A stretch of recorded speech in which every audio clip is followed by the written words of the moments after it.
Hello guys, welcome back to another exciting edition of Business Connect. My name is Roy, and as usual, this is Business Connect, and on this channel, if this is your first time, we bring you news about things happening here in China. We talk about the life of international students and the life of experts in China. So in today's edition of Business Connect, we'll be talking about new visa policies that will take effect from October 2021.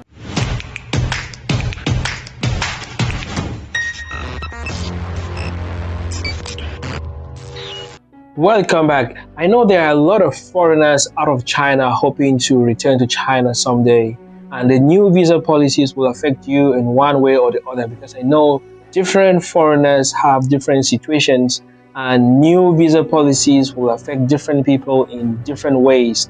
So in today's edition of Business Connect, we'll be talking about 6 new visa policies that will take effect from October 2021. So the first visa policy will be about vaccination. This is a question that a lot of people have been worried asking about.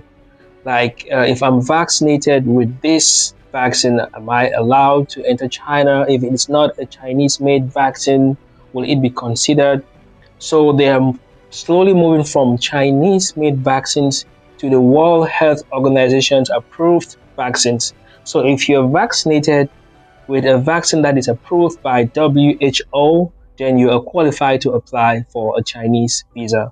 It doesn't mean that if you're vaccinated, then automatically you will be granted a visa. This is just one of the requirements that, together with other requirements, depending on your situation, you will be able to apply for a Chinese visa if you vaccinate, or if you are vaccinated with either a Chinese-made vaccine or a World Health Organization approved vaccine.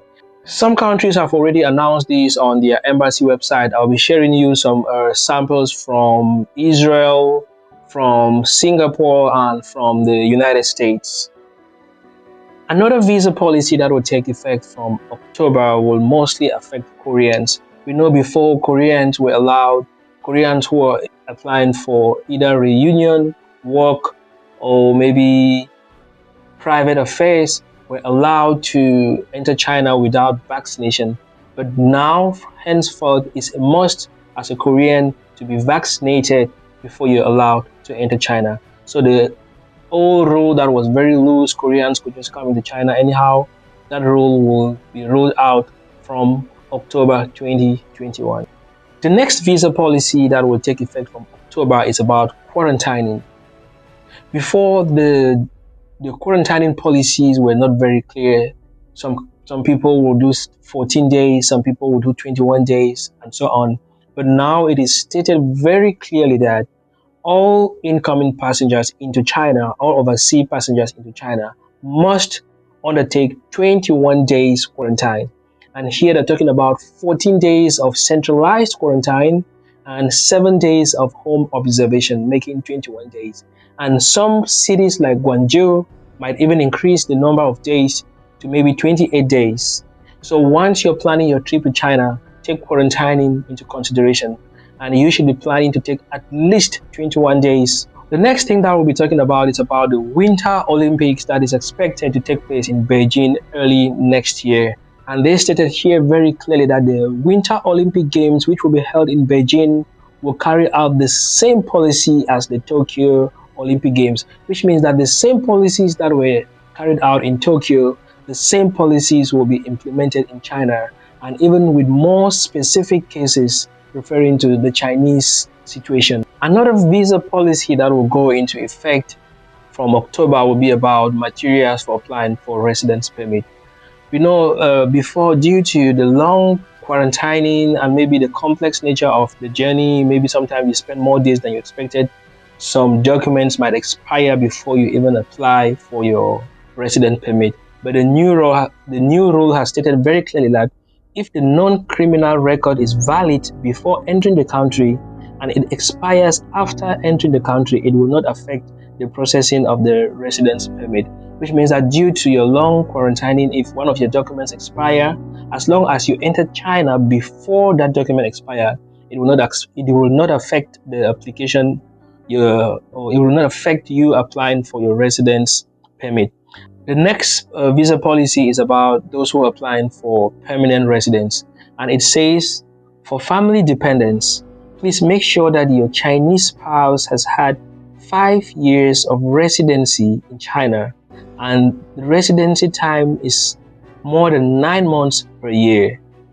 Because they said before this was not really taken strictly into consideration, but from October this year, this will be taken strictly into consideration to make sure that your spouse has been in China for over 5 years.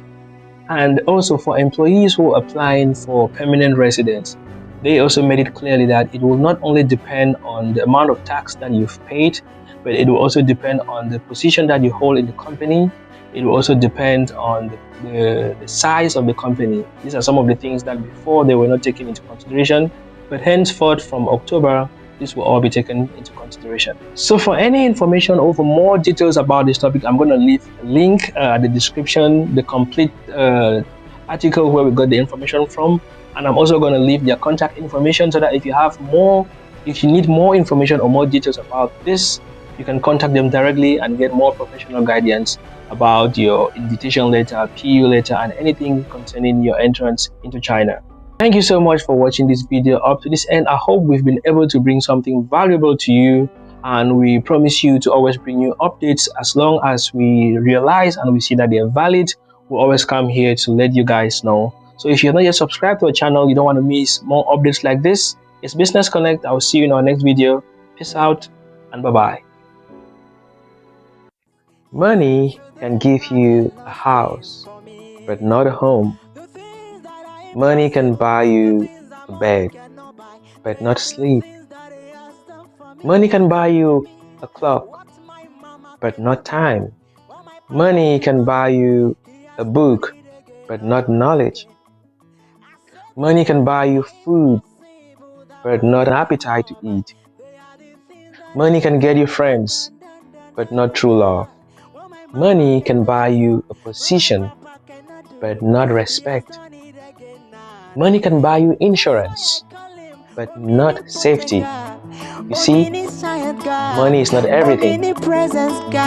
Reliable God, dependable God, supernatural God, omnipresence God is His name. Oh, what my papa cannot do, what my mama cannot do, He has done it again and again.